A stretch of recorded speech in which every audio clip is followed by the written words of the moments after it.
अस्सलाम वालेकुम दोस्तों, मैं उम्मीद करती हूँ आप लोग दुनिया के किसी भी खित्ते में हो इंशाअल्लाह खैरियत से होंगे और आप लोग कोई भी कॉलम देखें तो जब भी वक्त हो तो अपनी राय ज़रूर दिया कीजिए।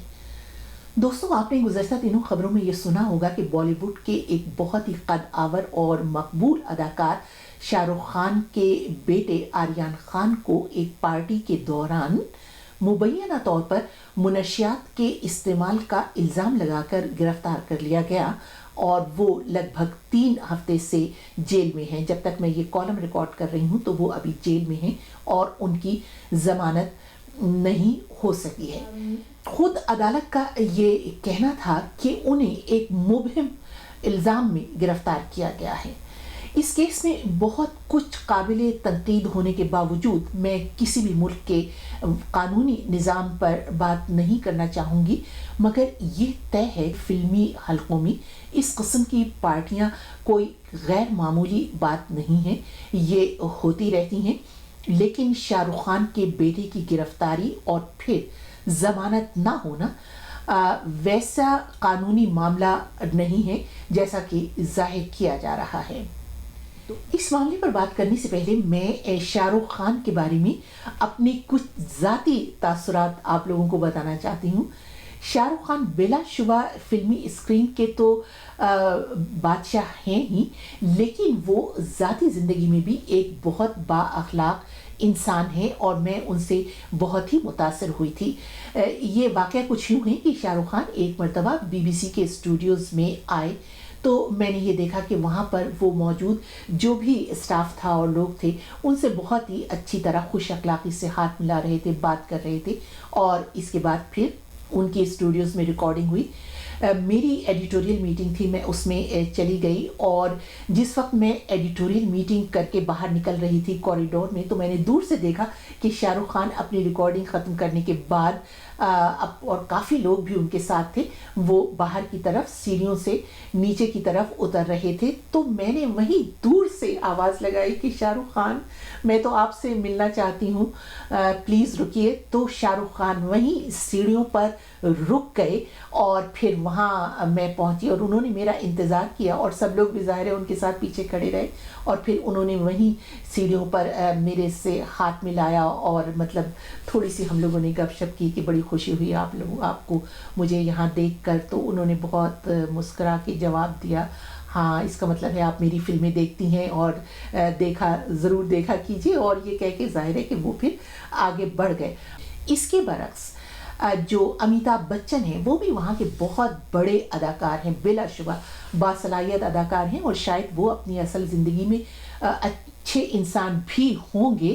लेकिन जो मेरा उनसे राब्ता हुआ चंद लम्हों का, उसका वाक़या कुछ यूँ है कि वो स्टूडियो में आए, हमें पता चला कि वो अंदर रिकॉर्डिंग में मसरूफ़ हैं, उनकी रिकॉर्डिंग हो रही है।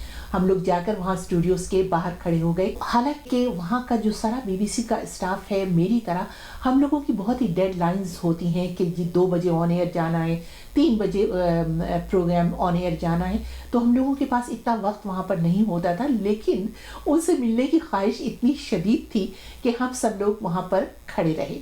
लेकिन हुआ यूँ कि जब रिकॉर्डिंग ख़त्म हो गई तो अमिताभ बच्चन जी नज़रें झुकाए स्टूडियो से बाहर निकले और उन्होंने इर्द गिर्द देखे बगैर और सबको नज़रअंदाज करके वो बहुत तेज़ी से बाहर की तरफ चले गए।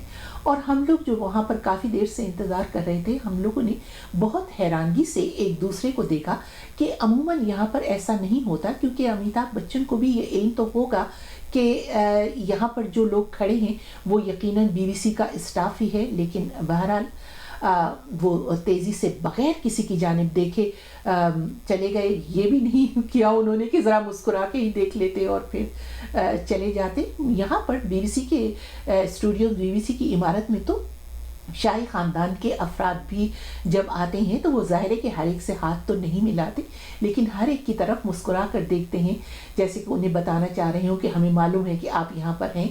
हाथ हिलाते हैं और चलते चलते किसी से कुछ थोड़ी बहुत गपशप भी कर लेते हैं।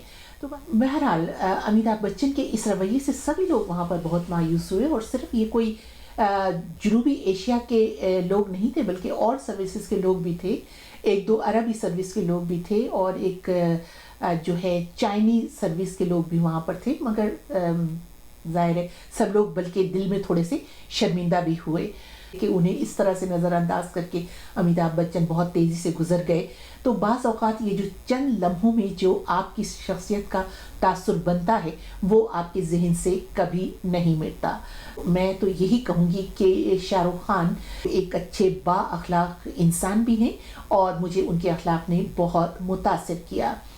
और शाहरुख खान न सिर्फ ये कि वो एक मेहनती और बासलाहियत अदाकार हैं, बल्कि वो बहुत रोशन ज़हन के इंसान भी हैं जो नस्ल व मज़हब से बालातर होकर एक कसीर सकाफ़ती, कसीर मजहबी समाज का ख्वाब देखते हैं। और ऐसा इंसान बेशक किसी भी समाज में, किसी भी मुआशरे में रोशनी की किरण होता है।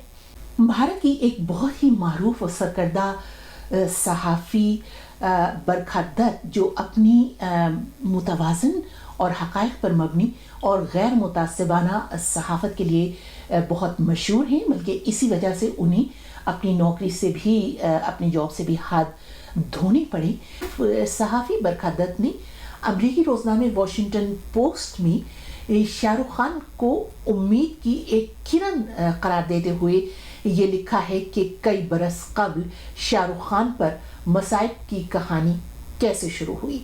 उन्होंने ये लिखा है कि सन 2015 की ये बात है कि एक मुसलमान मोहम्मद अखलाक के घर के अंदर घुसकर उन पर ये इल्ज़ाम लगाकर मार मार कर हलाक कर दिया गया था कि उन्होंने गाय का गोश्त अपने घर के रेफ्रिजरेटर में रखा हुआ था। तो वो मोहम्मद अखलाक तो ज़ाहिर है कि नहीं बच सके।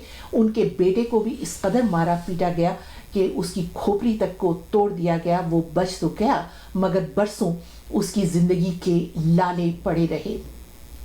शाहरुख खान ने अपने मुतादिद इंटरव्यूज़ में इसके ख़िलाफ़ आवाज़ उठाई और उन्होंने ये ख़बरदार किया, और ये इंटरव्यू उन्होंने ख़ुद बरखा दत्त को भी दिया कि इस किस्म की मजहबी अदम बर्दाश्त भारत को एक तारीख दौर की जानिब धकेल रही है। बस फिर क्या था, उनकी राह में कांटे बोए जाने लगे।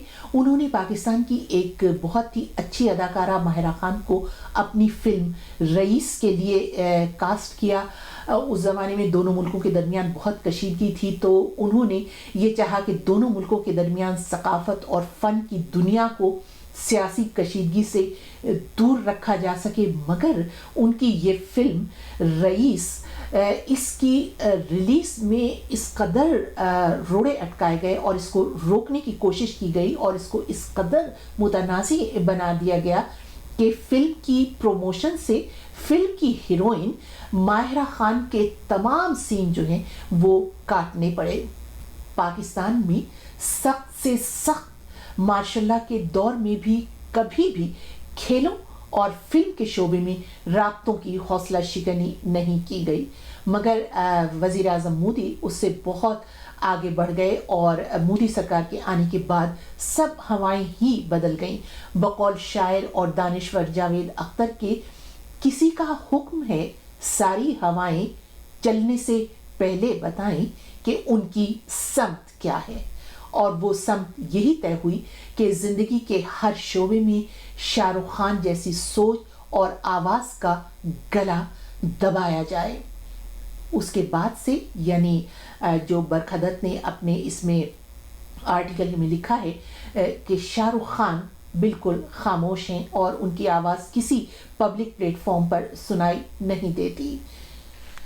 इस तनाज़ुर में अगर देखिए तो शाहरुख खान के बेटे आर्यन खान की गिरफ्तारी, और अगर उन पर इल्ज़ाम साबित हो जाता है और कर दिया जाता है तो फिर उसको जो सज़ा मिलती है, ये सब कुछ उस तरह की कानून की सादा सी कार्रवाई नहीं है जैसी कि नज़र आती है।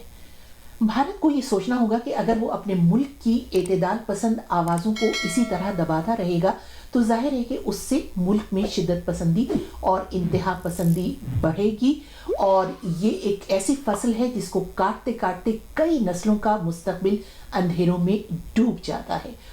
और भारत को ये भी नहीं भूलना चाहिए कि इंतहा पसंदी या शिद्दत पसंदी किसी भी मज़हब में हो, किसी भी नस्ल में हो, किसी भी मुल्क में हो, उसे यानी इंतहा पसंदी और शिद्दत पसंदी को फिर दहशत गर्दी में तब्दील होते हुए कुछ ज़्यादा वक्त नहीं लगा करता।